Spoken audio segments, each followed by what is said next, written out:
it is our purpose to retain the power and influence of this House and not to denude it of many of the powers. I wonder what the right honourable gentleman's policy is in view of some of the things he said. Would he have agreed to a commitment to extend the community's powers to other supplementary sectors of economic integration without having any definition of what they are? Would he? Because you would have thought he would from what he said. One of them was that the Commission wants to extend its powers and competence into the area of health. We said no, we weren't going to agree to those things. From what he says, he sounded as if he would, for the sake of agreeing, for the sake of being little Sir Echo and saying me too. Would he have agreed to extending qualified majority voting within the Council, to delegating implementing powers to the Commission, to a common security policy, all without any attempt to define or limit them? The answer is yes. He hasn't got a clue about the definition of some of the things he is saying, let alone securing the definition of others. Yes, the Commission does want to increase its powers. Yes, it is a non-elected body, and I do not want the Commission to increase its powers against its House. So, of course, we are differing. Of course, the chairman or the president of the Commission, Mr. DeLaw, said at a press conference the other day that he wanted the European Parliament to be the democratic body of the community. He wanted the Commission to be the executive, and he wanted the Council of Ministers to be the Senate. No, no, no.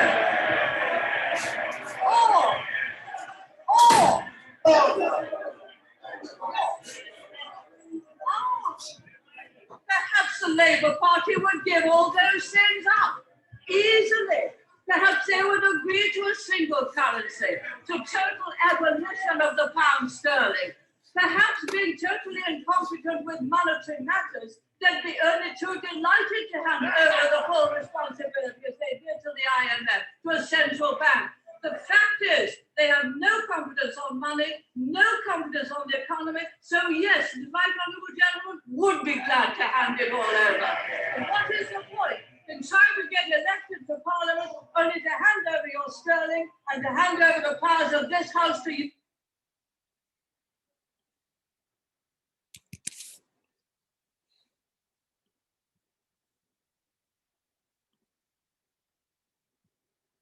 The second view has always been towards an integrated European Union. That's why those phrases of ever closer union were put in the Treaty of Rome, not closed with meaning. We always have the assurance to which my noble friend referred. Always an assurance we keep our identity and our features. Then gradually, little by little, it went.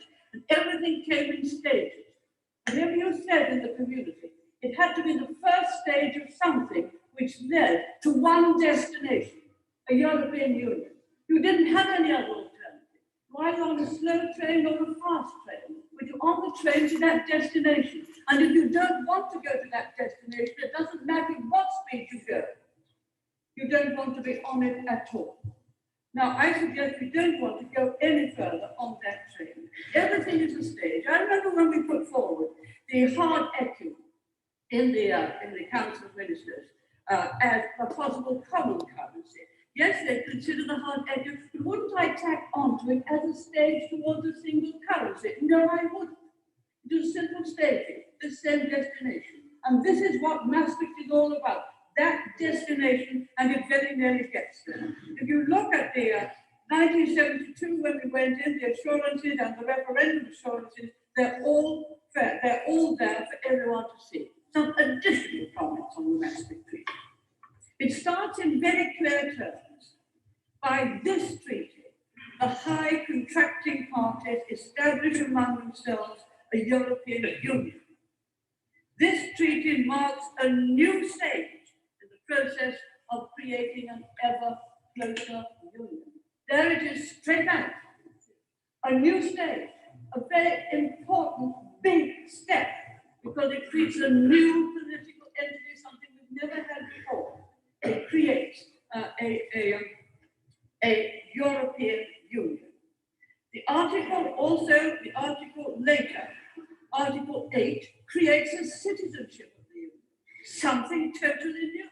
It establishes it. It applies to every person holding the nationality of a member state. The article refers to rights and duties and spells out the new rights which can be extended. Moreover, surely, if there is a citizenship, you would all owe a duty of allegiance to the new union. What else is citizenship about? And the duty to uphold its laws. What will happen if the allegiance to the union comes into conflict with allegiance to our own country? How will the European Court find them? The Maastricht Treaty gives this new European Union all the attributes of a sovereign state. May I just quickly go through them? What are the attributes of a sovereign state? First, the citizenship. It gives it the right to conduct foreign policy and assert its identity on the international scene. The whole of this treaty has that. The right to frame a common defense policy, which in time could lead to a common defense. The treaty has that. It has its own Supreme Court of Justice, the guardian of its constitution. It has its own external boundaries. It manages its own economic and monetary policy. It will have its own central bank, ultimately including a single currency, hopefully not including us, although we've signed up to the idea of a single currency. It has a single market. It conducts its international trade negotiations as a unit. We have no authority to conduct trade negotiations. We lost that in 1972. We have signed up to the objective of a high level of social protection.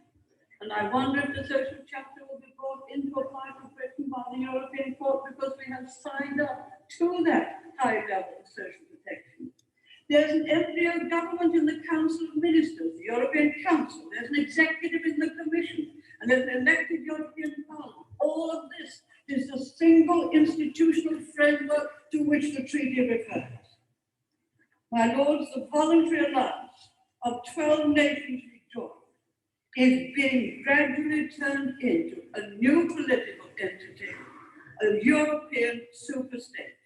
And I doubt very much whether the people realize what is happening. Unification is supposed to be the natural direction of development. The review promised in 1996 by the treaty is always a relaunch of the treaty. You've got to understand it's always a relaunch. There's not both a relaunch and a review. The review of 1996 is in the treaty. It's not an open review. As Article N points out, that review must be in accordance with the objectives of an ever closer union, which are set out in Title 1.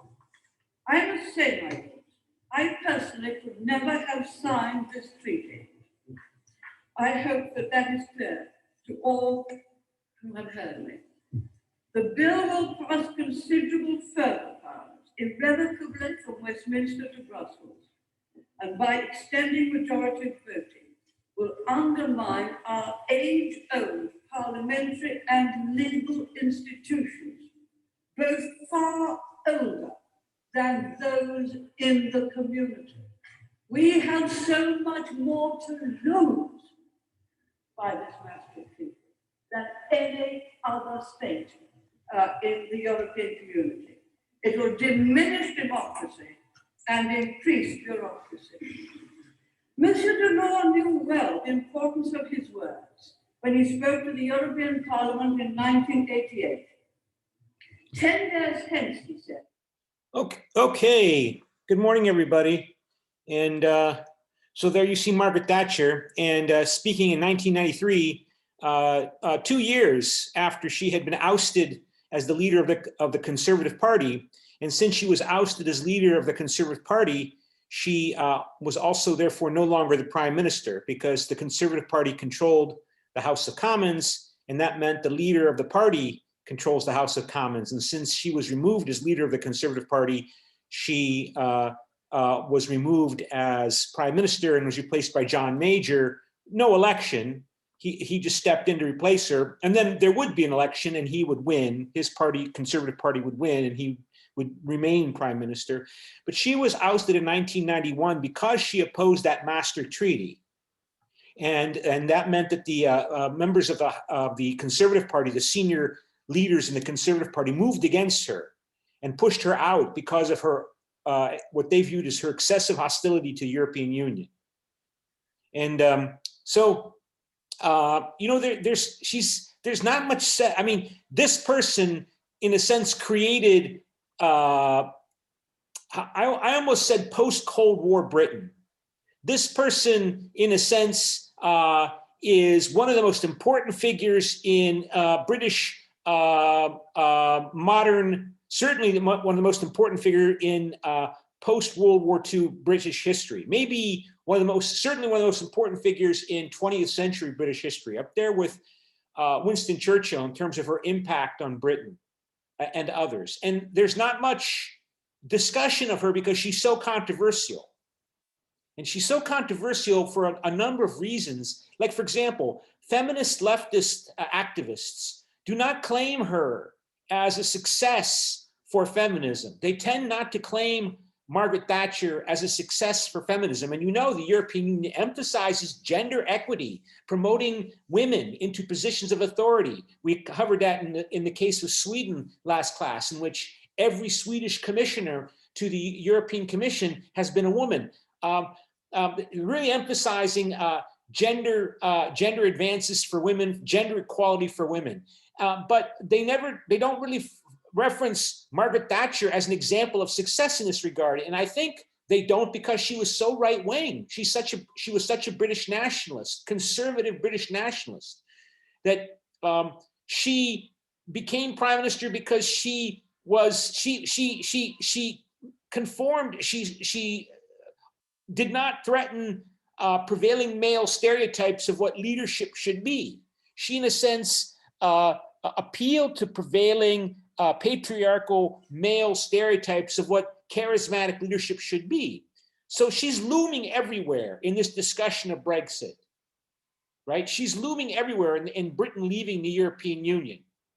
And she's speaking here as Lord. She was made a Lord in the House of Lords after she was removed as Prime Minister. That's why she's called Baroness Thatcher.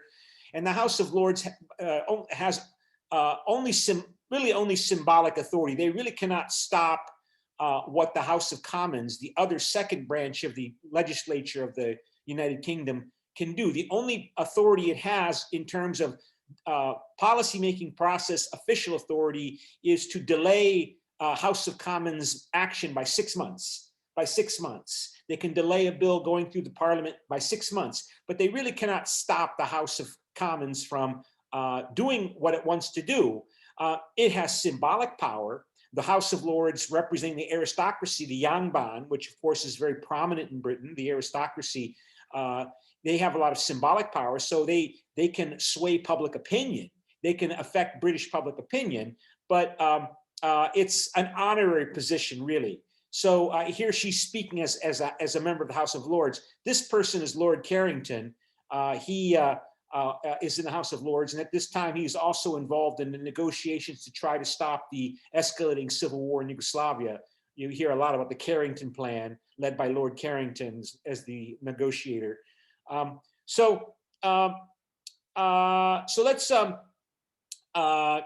continue here. So if I don't forget, let's do our attendance. And so let me type in cuk.ac.kr and go. Oh, I already have it loaded up here. I should have just gone attendance and see if it's going to. Yeah, I got to sign in again anyway. So log in and attendance, and we are on week 6. So add and smart attendance, and your number is 247. 247 is your lucky number.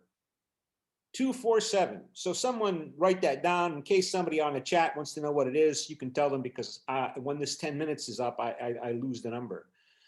Okay, so we'll let that run. Let me open the notes for chapter on Britain, and so here are the notes for the chapter on Britain, and let me share the notes. So we go back to screen. What's this? Somebody's already chatting. 247. Okay, thank you. Oh, good idea. Yeah, put that in there. That way we don't have to worry about it. So share screen, and here are the notes, and I want to make sure we cover the notes. And so let's go to chapter 13. What's it doing? Chapter 13. And that, oh, chapter 11. Okay, toward a parting of the ways. So, you know, the first time I taught this class, European Politics and Society, was in 2016. So when the class ended, the first semester I taught it here, we didn't know what the outcome of the British election, a British referendum on whether or not to leave the European Union would be. And I think most people voted, as I asked the students when they left, before they left the class, did they think that the British would vote to leave the European Union? And most people thought no. And of course, we were all incorrect, those who thought no. So let's cover the notes. And the UK has always had an awkward relationship with the European Union. And again, you know, I keep saying this, I'm all very much interested in nationalism. And so what does this mean, an awkward relationship? Where does that awkwardness come from? Where does that discomfort come from? It comes from British identity, and British identity as expressed through politics in the form of nationalism, right? And you see that in this entire chapter of notes, where they're trying to grapple with the challenge of nationalism. When they talk about, for example, how the British have a very different outlook on the Second World War than the rest of the members of the European Union. Because why? Because the British won the Second World War. They think they won the Second World War, right? Whereas the fact that Germany and France and Italy were all in some degrees devastated and humiliated, not only just suffering great casualties, but were humiliated by the Second World War.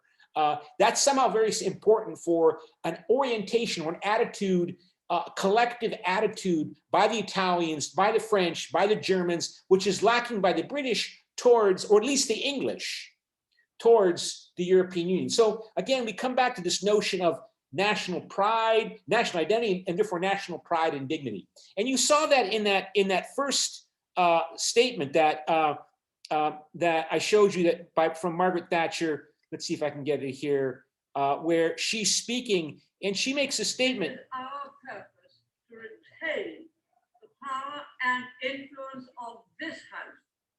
Perhaps being totally incompetent with monetary matters, they'd be only too delighted to hand over the full responsibility as they did to the IMF. So the IMF, that's a reference to the 1976 IMF loan that Britain had to appeal to the International Monetary Fund for a loan to cover a balance of payments deficit. And Korean nationalists or patriots are all aware about the 1998 IMF crisis in South Korea, where South Korea was running out of money to pay for imports, to fund its import and export business. And it was humiliating that South Korea had to go to the International Monetary Fund on the same level as a poor country in Africa or a poor country in South Asia, that South Korea, that had striven so hard to develop and become prosperous and technologically dynamic and high tech, had to go to the IMF for a loan. And she's making the same kind of dignity reference for the British, that this is humiliating. And this happened under a Labour Party government, under the Callaghan government that was in power before she came into office. She came in and replaced the Callaghan government, the Labour Party government, when she won the election in I think 1979, right?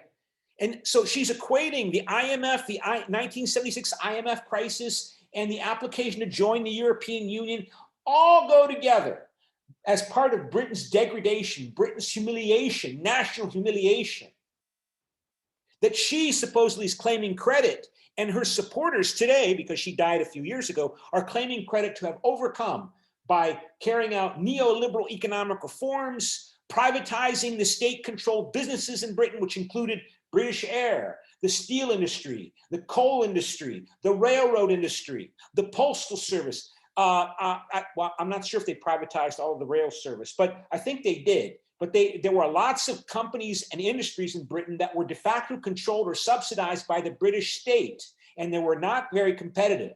And they include, you know, as I mentioned, British Air. Some of you may have flown on British Air before the pandemic, right? The coal industry in Britain was subsidized through government budget allocations. Government budget money was given to these companies to keep them in functioning, and they're not efficient, and they were not competitive. Hundreds of thousands of British coal miners worked in British coal mines, hundreds of thousands, and these coal mines could not compete on the world market with the efficient American or Australian coal mines.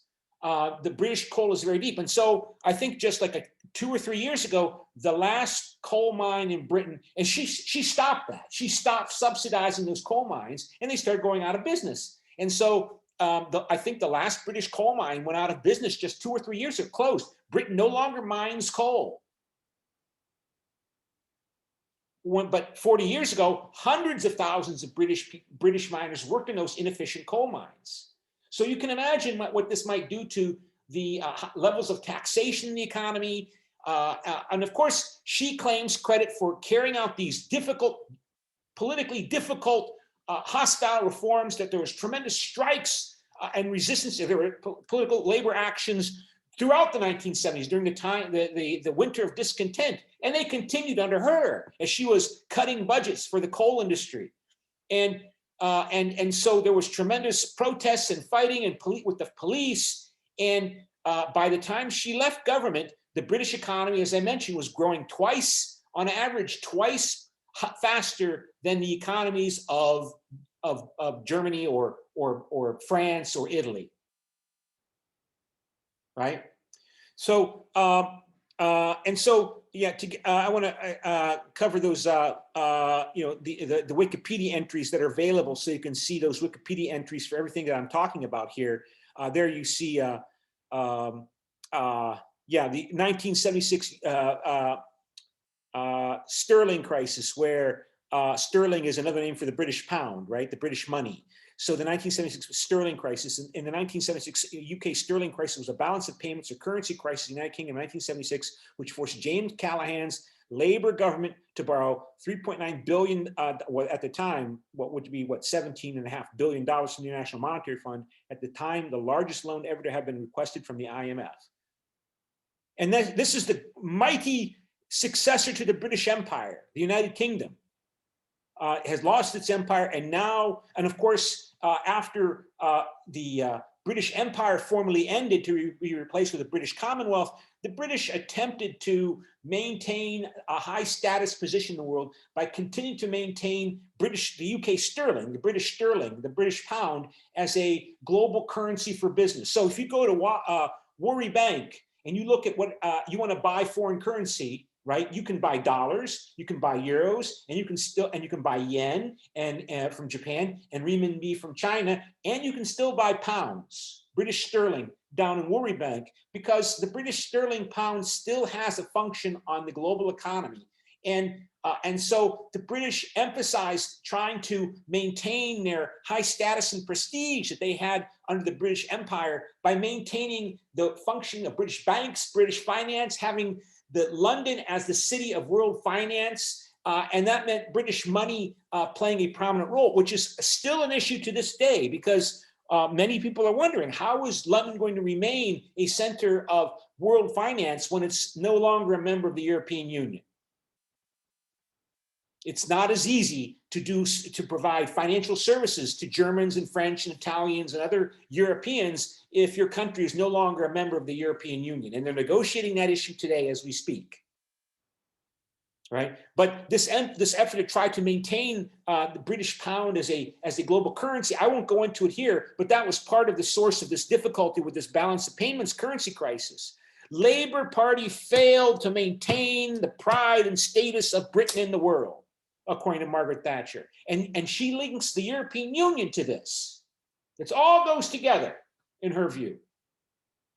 And Britain doesn't need to do that. Britain has the strength. Britain has the will. Britain has the capability, because we showed we have the capability. We won both world wars, for example. So you can see these issues are difficult to deal with. They're very interesting, but they're a challenge to conceptualize, to try to understand, to try to make sense of, because we're talking about emotion and beliefs and emotions that relate to identities and symbols and ideals of who I am as a British person, as a subject to the British monarch. So just to go on with the details of this, right? So Prime Minister Harold Wilson was negotiating with the UK's membership in 1974-75, and then again trying to respond to this hostility, which was not only, but it was heavily concentrated in the Conservative Party, but also in the Labour Party for the reasons we discussed in other classes. Insofar as, for example, the Labour Party thought that European integration of the single market to create the single market would, of course, allow people to move into Britain and compete with British people for British jobs. So it was also elements of Euroscepticism in the British Labour Party. But it became stronger and stronger and stronger in the Conservative Party. Britain, for example, has already been refusing to participate officially in responding to the Eurozone crisis that was the great crisis before the pandemic crisis came to Europe 2 years ago, a year and a half ago, was the Eurozone crisis. So the Europeans responded with more Europeanization to create new institutions and mechanisms with funding and lots of money to intervene in member state finances so that the European Union would be better prepared to deal with future balance of payment crises and debt crises. And this led, for example, towards the end of the sovereign debt crisis with the Treaty on Stability, Coordination, and Governance of the Economic and Monetary Union, also known as TCG, or more plainly, the Fiscal Stability Treaty. Notice it's not called the European Union Treaty on Stability. And it's not called the European Union Treaty because Britain never agreed to it. Even when Britain was still in the European Union, Britain would not agree to this. And so they could not call it a European Union treaty because Britain was not part of it. And so the other countries went ahead and did it anyway, going around Britain. And with Czech Republic also resisting, but later agreeing to it. So that's basically the European Stability Mechanism is sort of like a European IMF to create a European version of the International Monetary Fund just for Europe. And they note that Prime Minister David Cameron blocked the Eurozone fiscal compact. Let me get the notes back up here. And so the UK has been unhappy. What you can say, well, didn't Margaret Thatcher, when she was Prime Minister in the 1980s, encourage the formation of the single market? She would say yes, but that's all she wanted to do. She didn't want to create a European Union. She didn't want to move. She wanted to develop the single market. She wanted to focus on trade and commerce, not on workers' rights and creating a social and welfare policy for all of Europe and creating a European police area and a European military unit area. But I have to say, the United Kingdom exerted a significant, important impact on the European Union's evolution. The United Kingdom resisted moves towards European federalism, even though, as she highlighted, right, that the Maastricht Treaty stated that there would be a movement to an ever closer union. And her opposition got her removed by her fellow Conservative Party senior leaders, carrying out a party coup, in effect, right? The British governments were remarkably successful in pushing the European Union to focus on liberalizing trade and promoting stability in the region. I should tell you, and it's emphasized in the chapter as well, British bureaucrats who were sent to work in the European Union, either directly as members of the European Commission or being seconded as members of the British Civil Service to go work as members of the British Civil Service to go to Brussels to advise and work on the many different committees and agencies there. They always had a top level reputation. That those British civil servants, they were good and they were committed and they were motivated to do their jobs effectively on behalf of European integration. The chief secretary to Valéry Giscard d'Estaing, the former French conservative president who was the chairperson of the European Constitutional Convention that drafted the European Constitution in 2004. His head secretary, the person that takes the notes and comes up with draft documents, was a British person, was a British civil servant. I can't remember his name. Kay, I think was his last name. Kay. And of course, the Constitution was voted down by the French. So they note that British governments were also typically hampered in their efforts to lead in the European Union by British Eurosceptic public opinion. And so I already highlighted, right? If they only wanted to focus on economic integration, they didn't want to create a European Union. David Cameron of the Conservative Party was prime minister during 2010 to 16. And again, that's a theme that comes across in the chapter, right? And we have to make sure we have enough time for the in-class debate, and we also do an exercise. But that's a theme in the chapter, that David Cameron, he didn't want to leave. He didn't want the United Kingdom to leave the European Union. But David Cameron was first and foremost an ambitious politician who has devoted his entire adult life to being a politician, and he wanted to be prime minister, and he had to respond to this strong tendency in British public opinion demanding within his party, focused especially within the Conservative Party, that was Eurosceptic and that was hostile to further European integration. So he attempted to placate and pacify these people. But he had, in order to keep his job, he had to respond to the demands that were intensifying within the British Conservative Party to distance Britain from the European Union.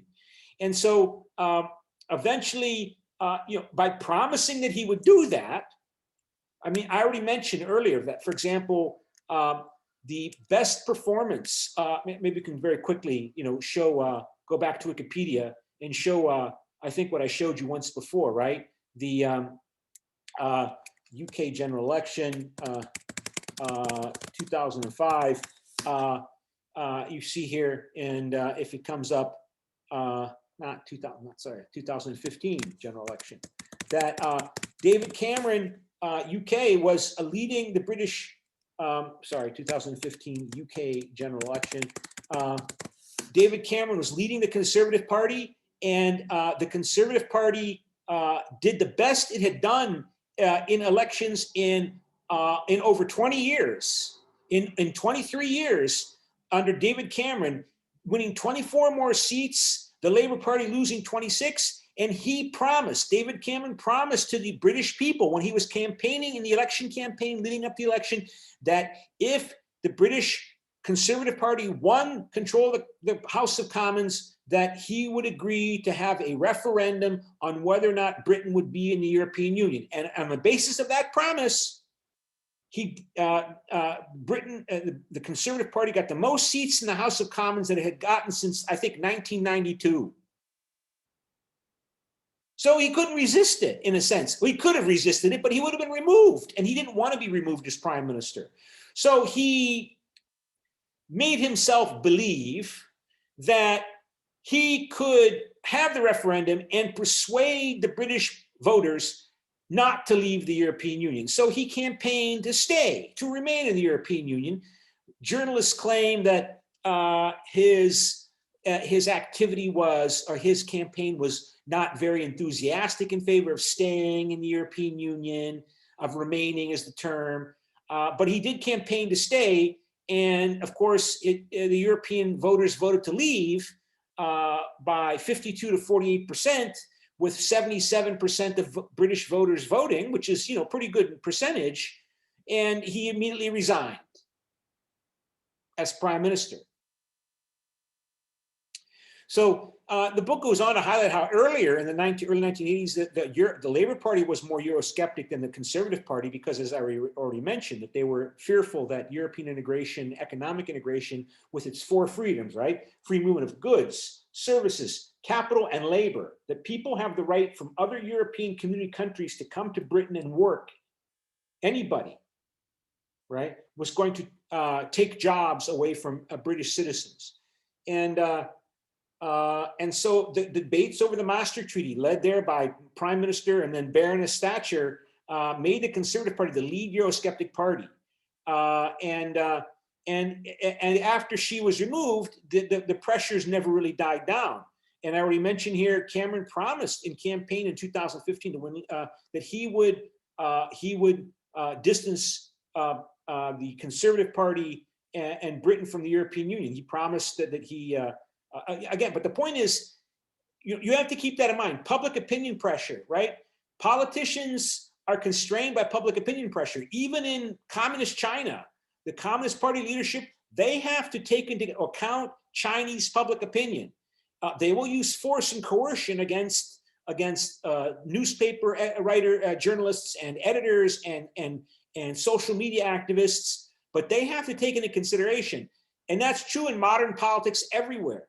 So Cameron was responding to these pressures because he wanted to be Prime Minister of Britain, go down in history as one of the great Prime Ministers of Britain. But then, as I mentioned,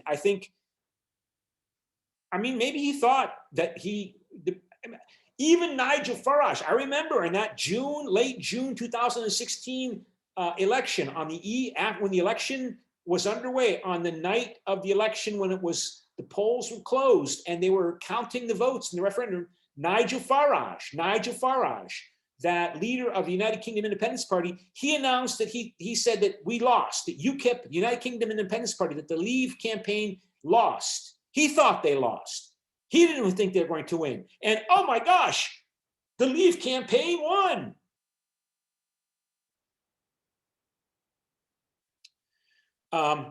So Cameron was always promising from 2013 for a national referendum on the EU membership. They already had a referendum in the 1970s. They want to have another one. And I already mentioned how the Conservatives campaigned in 2015 under David Cameron with a promise to hold a referendum. And so they had a short but intense campaign leading up to the vote in June 2016, and the country voted to leave. And when I read the media reports to this day, in 2021, I read the New York Times, and still individuals in the British elite class, some of them cannot accept that the British people voted to leave. Like, they're convinced it was because of Vladimir Putin's disinformation campaign, that somehow played a role through the covert media, social media disinformation campaign, that somehow that played a role in persuading British people to vote, enough British people to vote to leave, in a similar way to how supposedly the Russian disinformation secret police campaign helped Donald Trump win the presidency in the United States in 2016. So yes, Cameron immediately resigned, and then he was replaced by his Home Secretary. That's the Secretary of the Minister of Interior, Theresa May, and she triggered in March 2017 Article 50 of the Lisbon Treaty, which is the article of the treaty to covering how to leave the European Union, and.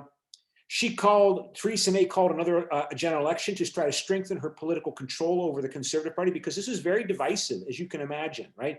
Sure, the modal British citizen voted to leave the European Union, but there are lots and lots and lots of people like you, like me, who like Europe, particularly young people, who like being able to travel and study anywhere in the European Union, as if they're studying in Britain, business people, in large corporations that have developed and expanded their industries and their businesses across the entire European Union, with different manufacturing facilities and suppliers and contractors all throughout the European Union. They did not want to leave the European Union. But if you're a worker with a lesser education and cannot speak foreign languages, you might be more likely to vote for leaving the European Union. And again, every day, at least once a week, I read the New York Times, and there are reports about how, the most recent report is British chocolate manufacturers who make chocolate candy, are famous for their chocolate candy. They've been relying upon on European sources of chocolate to supply them, and to supply them specific amounts by specific time, regularly every week or month. And this on-time delivery system that companies plan and develop across the entire planet, basically, and they're not able to get their chocolate to supply on a regular. They cannot get their chocolate on a regular, dependable schedule to get the chocolate from Amsterdam, from the continent, to process and manufacture the chocolate candy and send it back to their customers. There's story after story after story about how this has disrupted these businesses, because the economy was so integrated with. Now, of course, the costs of Brexit, the economic costs of Brexit, are not clear. And some people will never admit that there are costs to Brexit. They will always say, because they're nationalists, and nationalists tend to see a world that's self-serving, that, yeah, in the short term, we'll pay a price, but in the long term, we'll do better than we would have if we stayed in the European Union. In the long term, that's what they will say. And they say in the long term because Britain will become the Singapore on the Thames River. That Singapore is a center of global commerce. It's neutral. It's in the center of Chinese and Asian and world commerce, and it's high economic growth, high tech, so globalized that Britain will become the Singapore on the Thames River, because it's not chained and bound by the cumbersome European Union. And the costs of Brexit are not so obvious because we've got the pandemic, which is upending so much of the economy and society. So and so the costs of Brexit to British people are not clear, because it looks like it could be, well, just be due to the pandemic and the disruption of the COVID-19 pandemic and the social distancing and lockdowns that are part of that. The British economy last year decreased in size, contracted in size the most in 300 years. And how much of that is due to Brexit? Some maybe, but we won't know, because it's all blamed on the COVID-19 pandemic. And in the meantime, of course, Boris Johnson, who has made his career to become prime minister to get Brexit done and finish it. It was approved in June 2016 in a referendum, and we still were not leaving. And so finally he, through his political ambition, led the Conservative Party to victory again in December 2019 with the promise to get Brexit done. And then Britain left the European Union officially at the end of January of 2020, and then the pandemic hit. And now he's claiming great success for Brexit, in that Britain supposedly has been able to vaccinate many, many more people as a percentage of its population than Germany or France or Italy. And he's claiming that Britain was able to do that in part because of not being part of the European Union.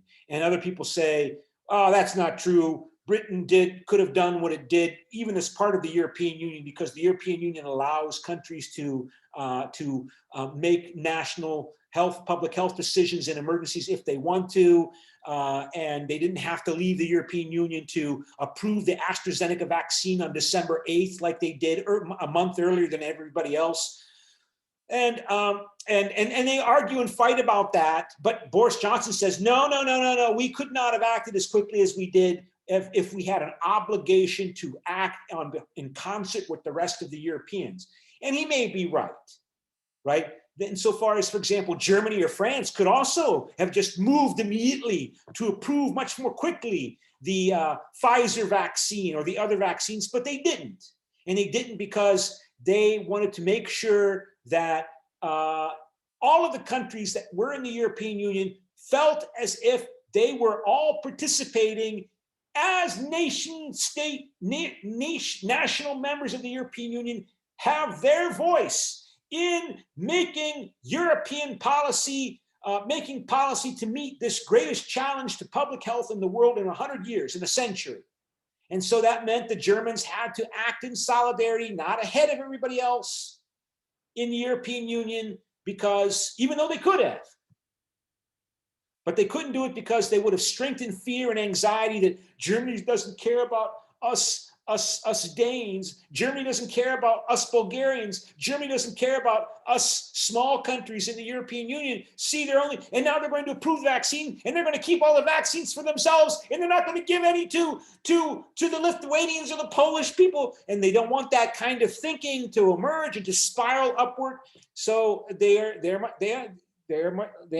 vaccinated not even half the percent of people that the British have vaccinated so far. Some of it's just bad luck, of course, right? That the French pharmaceutical company Sanofi's vaccine model didn't work. And if it had worked, you would have Sanofi pumping out millions and millions of vaccine doses in France. They will have a vaccine by the end of this year, but so the process of leaving the we're already out of time, and so this covers a lot of what I already said, right? This was supposed to be done in 2 years, and of course, it wasn't done in 2 years. UK triggered the Article 50 of Lisbon, Article 50 to withdraw, so they were supposed to be out by they triggered it in 2017, so they were supposed to be out in 2019. Of course, they didn't leave until January 2020. So they had to negotiate delays and extensions of the withdrawal with the European Union, all with the understanding that Britain's not leaving. It's still 40 kilometers off the coast of France. So the European Union had to accommodate, negotiate, and the British had to accommodate, negotiate with the Europeans, even though Boris Johnson, as a politician who does not breathe without thinking about its impact on British public opinion, is often at times regularly castigating or rhetorically attacking, publicly blaming the European Union because it's good for voters to win British nationalists to vote for him, even though the British and the Europeans know they have to cooperate. So the European,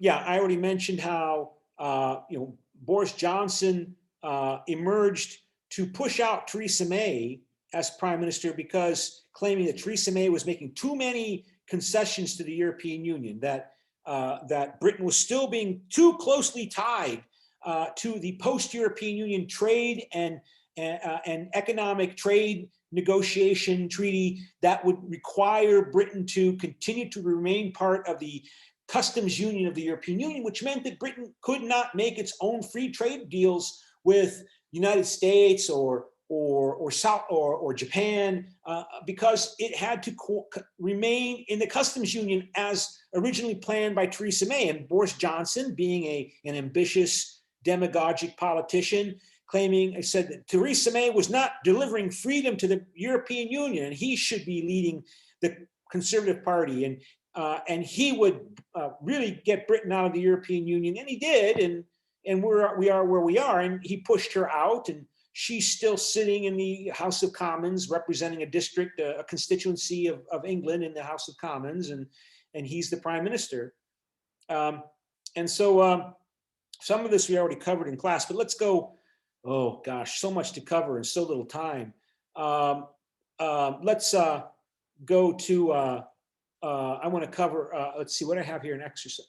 So immigration was the main concern. That was the underlying concern driving many Leave voters in the Brexit vote, was that because Britain had been doing economically so well compared to other countries, much lower unemployment than in Spain or Italy, higher growth rates. And of course, not many refugees in Iraq speak Italian.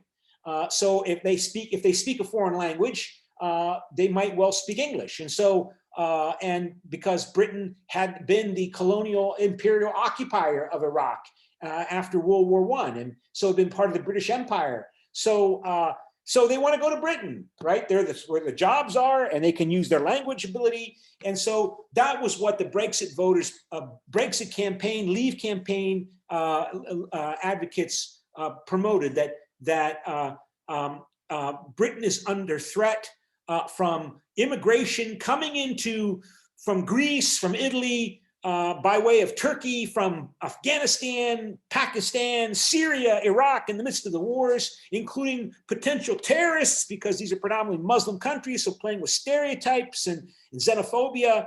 And so Boris Johnson, and I should, this was Nigel Farage's a campaign sign, right? If I can show it to you, I think I can show it to you. Let me see if I can find it here, because we're running out of time in our short class.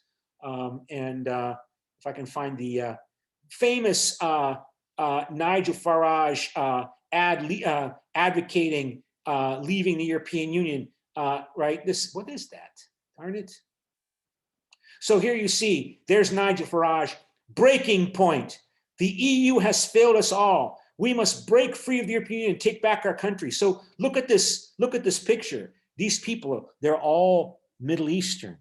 They're all foreign. They're not Europeans, right? You see some Asians, some Chinese, but you see lots of people that look like they come from Iraq, Syria. That's what he's pointing to, that these people are going to come to Britain because Britain's part of the European Union, and they're going to come to Britain because Britain is committed to a free market and a free movement of labor. And of course, he was attacked for this as being, this is basically racist. And, this is an issue everywhere. I mean, I already told you about how maybe up to 1 million Polish people from Poland moved to Britain after Poland joined the European Union. But in the midst of all of this movement to Britain, there was low unemployment. These people were working in Britain because there were jobs in Britain. So Britain was making money. It was part of the engine of the British economy that was growing so well compared to the other countries of Europe, because they were needed. They were doing jobs that British people didn't want to do, difficult, dirty, dangerous, working in agriculture, working in construction, and so on. But, and it worked. It worked. But it works everywhere, right?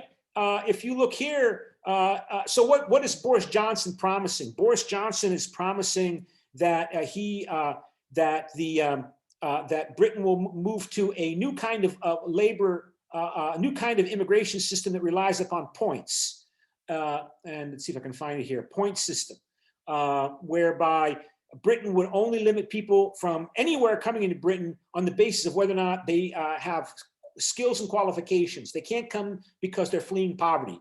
But the system introduces new features, like handing out points that applicants must accrue to come to Britain. Some are mandatory, like 20 points for a job offer from a government-approved sponsor.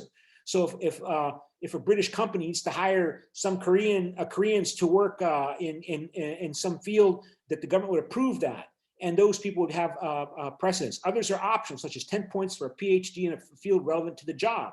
The new rules make entry into the country conditional on a migrant's income, with a minimum of 25,600 pounds a year, and perceived skills. Low-paid workers are effectively excluded. Along with making it even harder to safely migrate to Britain, the new system treats migrants as nothing more than disposable commodities. This is an editorial, right? This is an editorial by a British person, right? So she's not happy about this.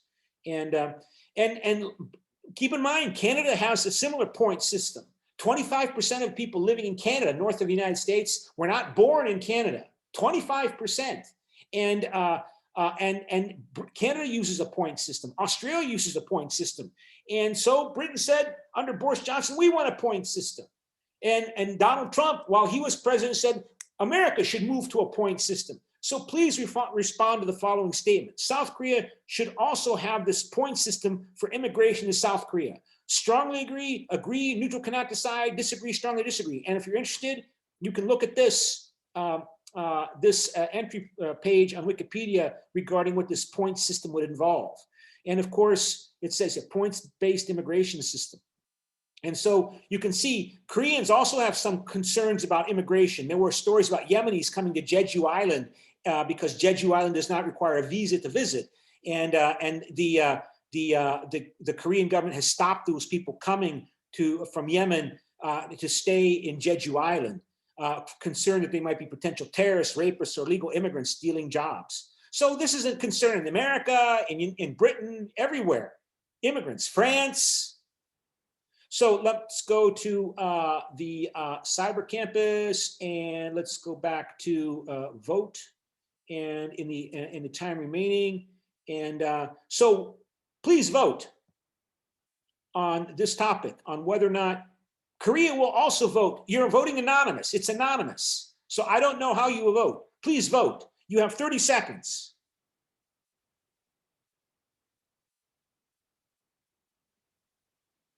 Please vote.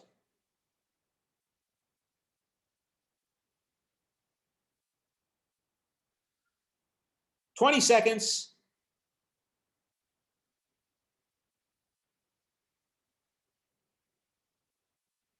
South Korea should also have this point system for immigration. South Korea should have it, like in Canada, like in Australia, like now in Britain, or will be. Okay, that's the result. So the result is agree. You're voting anonymously, okay? And now to our debate. Oh gosh, running out of time. Okay, so our debate topic is also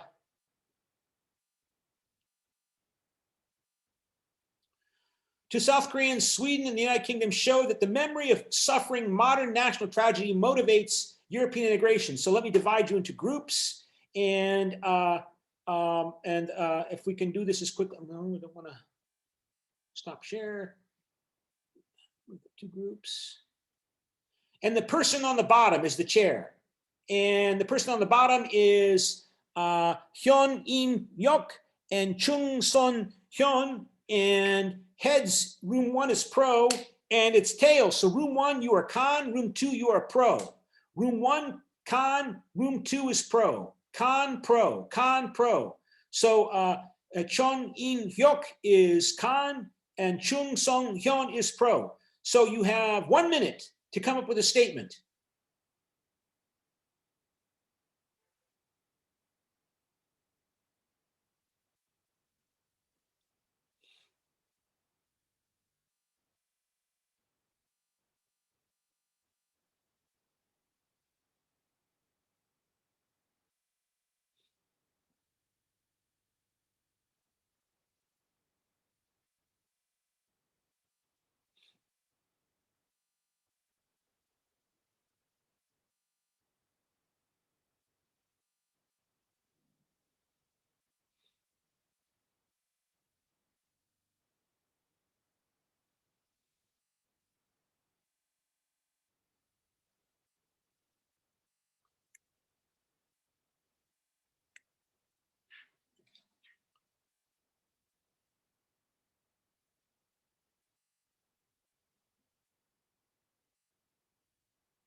Okay, so heads, room 1 goes first, con, and it is room 1 goes first. So Chung In Hyuk, please give us your con statement for room 1. 너무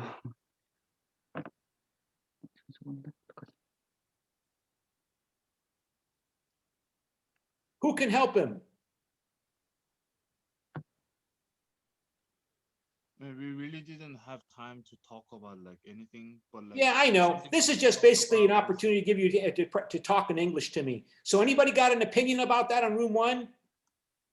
So, but like we were saying that like United Kingdom really didn't have modern national tragedies, so we were saying that like we couldn't really implement this situation to this topic. Well, no, I mean, that was the point in my comments, right? That's because it didn't suffer a loss, a tragedy. Yeah. That it doesn't want to think it has to compromise on its national sovereignty.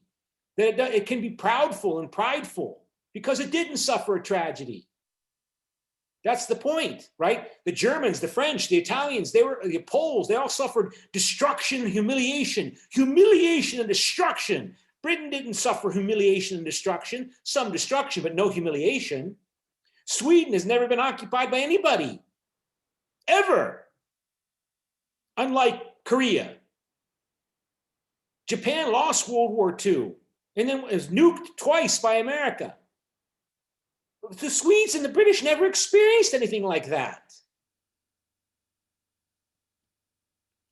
Okay, group two, room two. Anybody got a pro statement?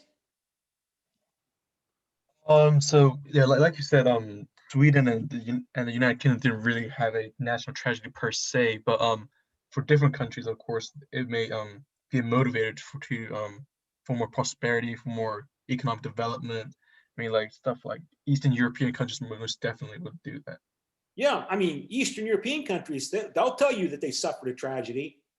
I mean, they were, look what communism did to them. I mean, okay, so let's vote. So please vote on who won the debate. And pro, con, please vote. And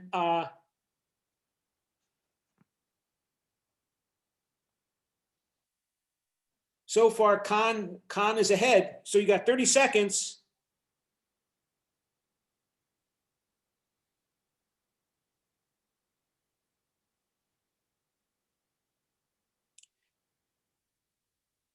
This is also, give participation credit, as well as give you a chance to practice your English. 10 seconds.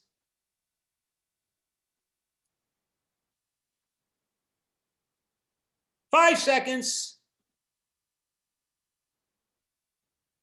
Okay, time's up. All right. So most people think con.